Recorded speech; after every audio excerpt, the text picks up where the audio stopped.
Welcome to our TechQU channel. Today we will explain in video about multi-milk product plant.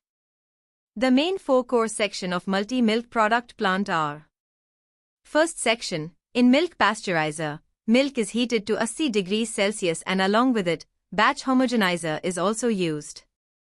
And then with the support of transfer pump, it is transferred to the colligation tank through the plate heat exchanger.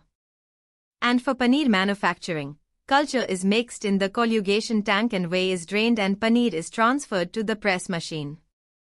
And for yogurt processing, culture mixed is made in colligation tank and after filling, yogurt is stored in incubators. And for ghee khoya processing, cream is separated after pasteurizer and ghee khoya is ready to be made in multi-process vat. Thank you.